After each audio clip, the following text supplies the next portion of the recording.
You want to see a quick hack for layered stencils using a stamp positioner? Hey everyone, it's Cathy Zielske. Welcome back to my channel and the craft/dining room. Several months ago, I tried a hack for using layered stencils that I learned from my friend, Simon Hurley.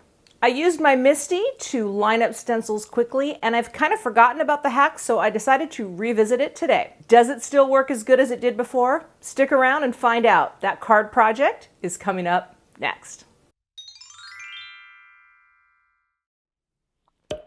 Here's a look at the layered stencil set I'm going to be using today. This is from GINA K Designs. So there's 3 stencils that are all part of this particular set.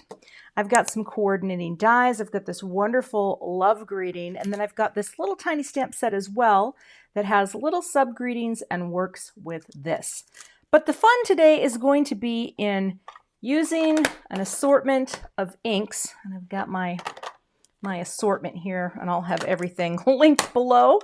An assortment of inks, and I'm going to use my Misty tool for my stenciling. I've done this in a video before. It was a great little hack that I actually learned from my friend Simon Hurley, and I'll put a link up to the video that I did when I tested it for the first time, and I've been wanting to do more layered stencils with my Misty, so let me grab the tool and some cardstock and we'll get started. The great thing about this stamp positioner is you can do more than one thing with it. And what I'm going to do today is use it to help me perfectly align my stencils for ink blending. I'm going to take a piece of my tonic grip mat right here so that when I pop down an ink pad, I have a surface that's going to hold my pad in place, which I think that's pretty smart. Now, I've got a piece here of, well, let's see, this is hammer mill.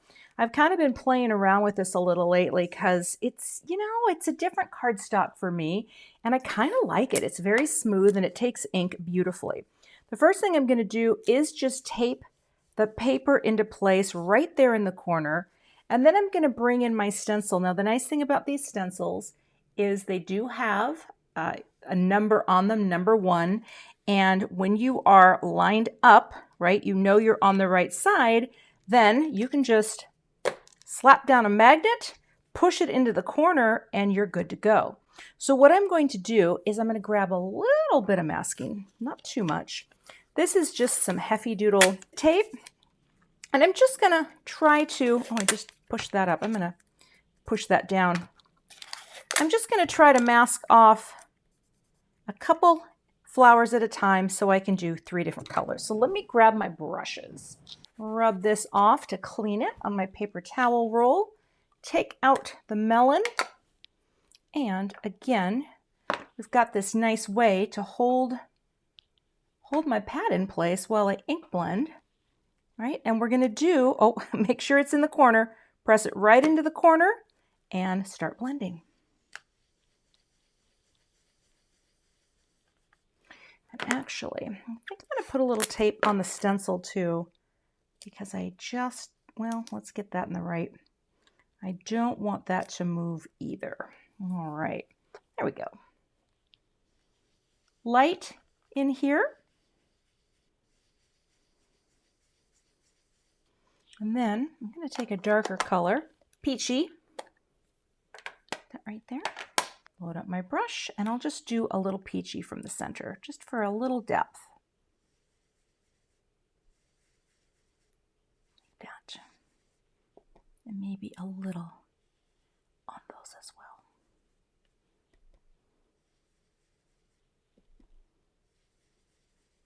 All right. And there is one little flower. I'm going to move on to this friend. I don't know yet what color that's going to be. It might not be anything, but we're going to move on to our pink. I did sort of mess that up there. I'm not sure what happened, but you know, sometimes you get a little aggressive, and that's what I did. All right, I'm going to take this color. This is Carnation, and let's just bring it in here.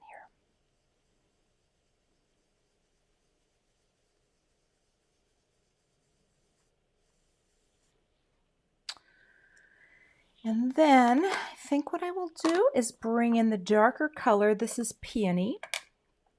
gorgeous, gorgeous color. And actually, you know what? For this one, I may do my smaller brush for my pinks because I don't want to get it too heavy. Oh, I already did. Famous last words. We just got that way too heavy, but that's okay. That's okay. It's going to be great. A little bit in there like that. All right. That'll be fun. Actually, I may go back here really quickly with the small brush for the Peachy. If we're bumping up one, we might as well bump up number 2 like that, just for a little more. Once it dries back, it's going to be gorgeous. And I think this one I am going to do in a yellow. This one's going to be Lemonade.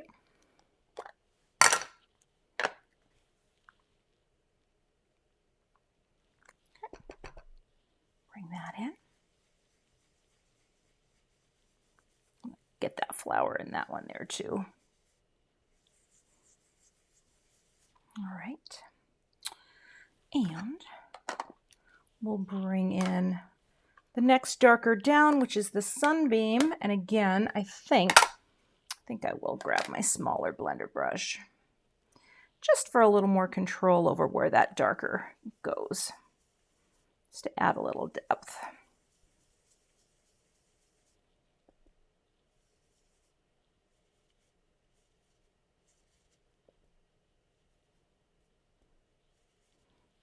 All right. Then I have a few more flowers left, so let's take a look at the few that I have left. Now, I haven't decided exactly what I'm doing with this. Like, I don't know if I'm going to say this is all going to be, let's do that in orange there. How about that? Just a little guy. And how about a little guy there? I'm just using the leftover ink that's on this brush. Pink. Little leftover ink here. And you know what? Maybe we'll do a little Sunbeam up here. This is just in case I decide to do a crop instead of die cutting. Sometimes you just don't know until you get going. So let's get all these out of the way. And now we'll move on to the next layer. So I'm going to carefully just untape the stencil and pick it up. All right, that's layer 1. Let me go wash this off and we'll move on to layer 2. The next layer is, well, let's take a look. You can look at where the title is. There we go, right there. Gina K Ruffles Flowers 2. I'm gonna tape it down so I know it's not gonna shift off the paper, and I'm gonna bring that in as well. Now, these are all primarily greens. So here's what I'm gonna do. I'm gonna start with my lightest green, which is Celery. And actually, just for fun here, I think I'm gonna tape a little more down for the lack of movement. Okay. And we're just gonna add some color. It's nice, beautiful, light celery.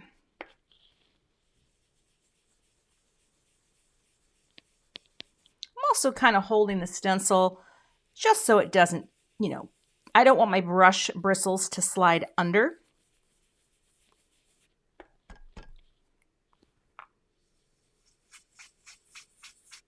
Get you out of the way.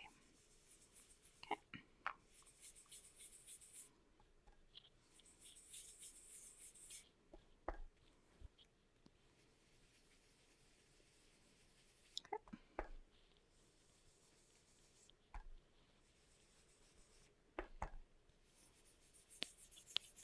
Okay.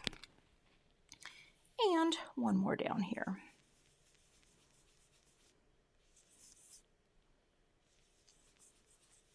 All right. Now I will grab the next shade down in this Positively Saturated Green series, and I'll go with Limelicious. Like that. And I am going to grab my smaller brush for this as well. I'm just going to start off here a little and just deepen a little from the edges here. Maybe a little there too. And so that has a bit of dimension to it, a bit of blend from darker. Like that.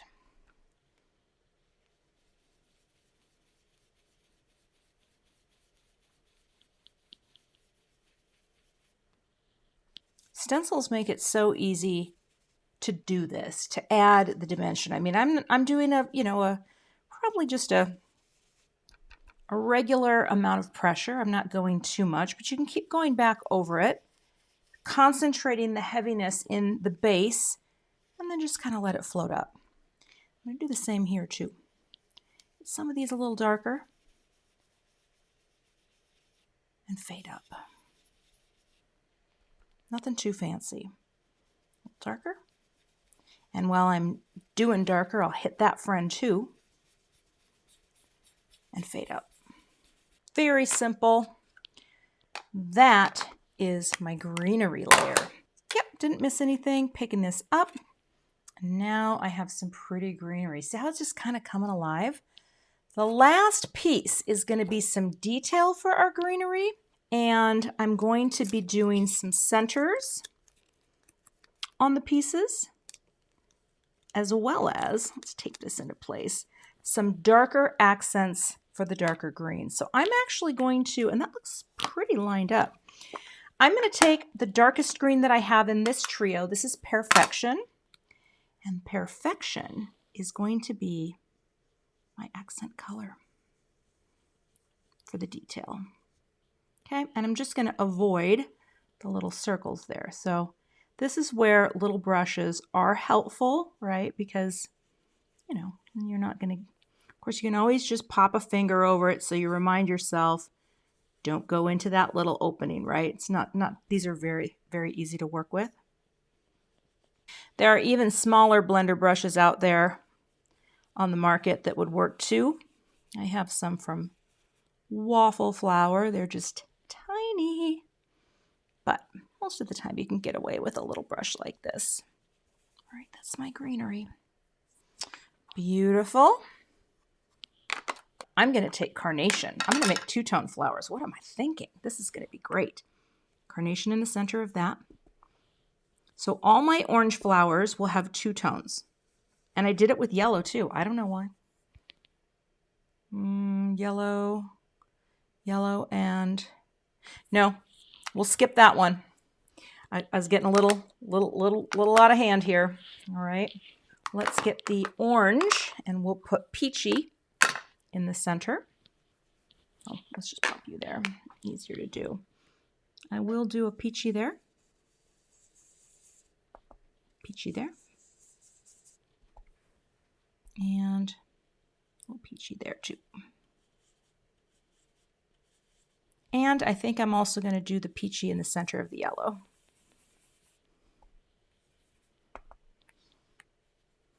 I'm just going all Peachy all the time. All right. Like that. I think that's going to be kind of fun. Oh, I missed one right there. Get in there. The nice thing is, too, if you miss one and you screw up, you can just pop your stencil right back into the same position, and you're good to go. So let's pick this up without touching all that excess ink and take a look at our pretty ink blended piece. Isn't that fun? Oh, I like it. I like it. This is very easy to clean off as well. You just take a damp cloth like a tidy towel. Just wipe. If you got any of the ink while you're blending on the edge of your Misty, no problem. Same thing with the Misty door. Just wipe it up. You take your little piece of grip mat and store that. But now I have to decide something because I don't love what I did with all the flowers. I actually wish I hadn't done that. Sometimes, you know, you do something, you look at it and you think, I think that's beautiful. I think that's beautiful. I don't like the orange as much. So I think what I'm going to do is I am going to cut out elements from here. And that means this is not a hard one to line up, but it takes a minute, right? You gotta rotate until you kind of figure out I think that's it right there, isn't it? Sure looks like it. There's that cut. I'm gonna cut this friend out as well once I get that into perfect alignment. Okay, and then I'm going to cut out one of those that's left over. So let me get these taped into place so I can cut them out, and I'll show you how it's all going to come together. Sometimes I use the mat here to kind of visualize the arrangement of my card. And this is what I like so far. I went ahead and cut out the love die out of some matte gold cardstock and 2 of white cardstock so that I can glue them together. I also have one more piece of greenery that I could still work in there, but I think for right now, this is going to be the design. So let me glue these together really quickly with spray glue off camera and we'll proceed. Now I have my little dimensional love. It's a little tricky gluing those together, but I think it's going to be just fine. Let's go ahead and I'm going to use the same Hammermill cardstock, and this is going to score right at 5.5 inches for a top folding portrait-oriented card. All right. The Hammermill stays pretty flat, which is kind of nice. Now, I'm going to bring these back over, knowing that my flowers are going to be flush on the card. I'm going to glue them right to the card base. But then I'm going to pop this flower up a little, right? So let's get some foam squares, regular depth foam squares. Not everything has to be super popped up all the time, right? But it is kind of fun to say, actually the greenery, let's see here. I might do greenery pot. I want that to be in there. See how that kind of comes together? And then we will take our love, and I think actually that's got to come up more because I need room to stamp my greeting at the bottom, which I would like to do right there. So maybe it does need to come up a bit more. Let's glue down the greenery first. Put a little tape on that. Okay, just kind of hold that there and kind of just slide that right about there. Okay, same thing over here. We'll tape. Oh, I have little baby foam squares stuck to my tape runner. You never know what you're going to find. All right. Now again, I want to kind of pick you up and just slide you right in there. Okay. And still want to see the position of that. Yeah, that's better. But now I really do wonder what would happen if I cut a little of this. And I'm going to just cut a little because I wouldn't need all of it. But what if I did have a little more greenery coming out? Well, let's just take a peek here. It might look dumb. It might not be needed because once I have, yeah, I don't like that. You know, I'm always trying. I'm always trying to see if something would work. I don't like it. That's just it. When you have the stenciled elements, you can do whatever you want with them, right? Once you figure out what your arrangement's going to be, then you decide, right, how it's going to come together. But I think I am going to do this placement. Again, a little tape here. Hold that down just so I know that I'm getting it where I want it. Okay. Like that. And I'm paying attention to the side-to-side spacing, so let's take you.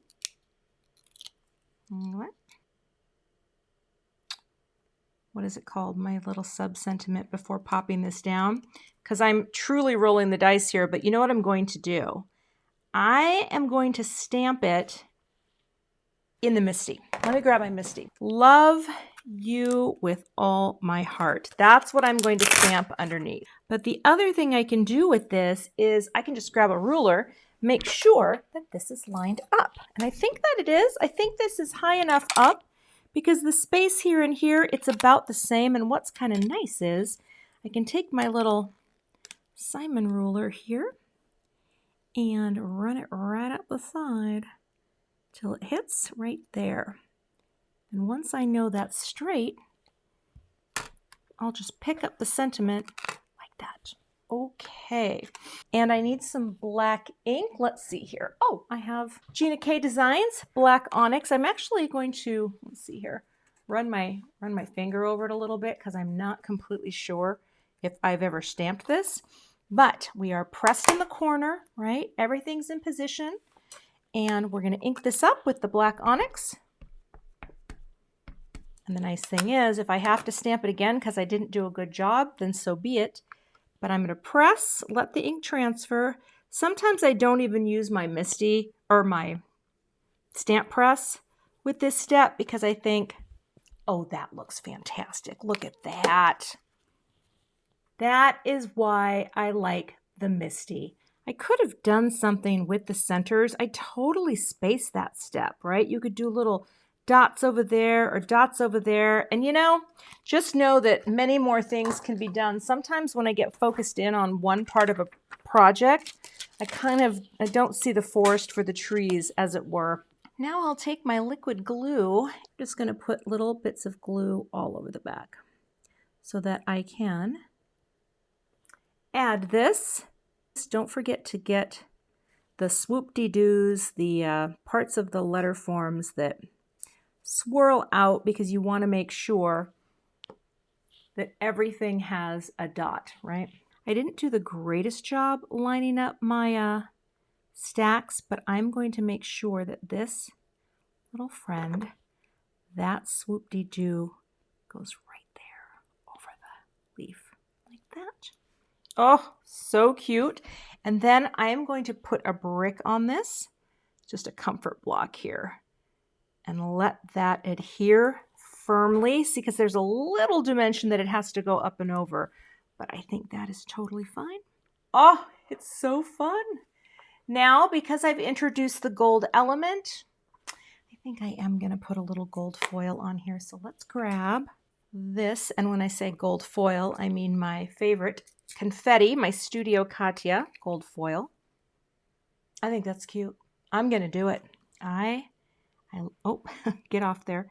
I like that. I like having a little on the greenery and coming down to kind of complete the gathering here, if that makes sense. Want to make sure it feels like there's nothing kind of hanging open. So let's add our sequins.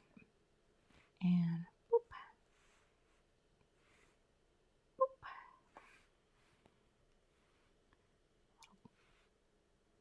boop, boop, and boop. I love how this turned out. Like, this is a very pretty card, kind of in my happy wheelhouse of colors, but I hope that inspired you. If you have a MISTI stamp positioner, slap down your layering stencils in there and go to town. You can find links to all the products I used in today's video below in the YouTube description box. I'll see you back here with another card project soon. Thanks so much for watching today. I would love to have you become a subscriber to my YouTube channel. And if you do subscribe, be sure to hit the gray bell below the video so that you don't miss the next time I post. Here are a couple other videos that you might be interested in watching. Thanks so much and have a great day.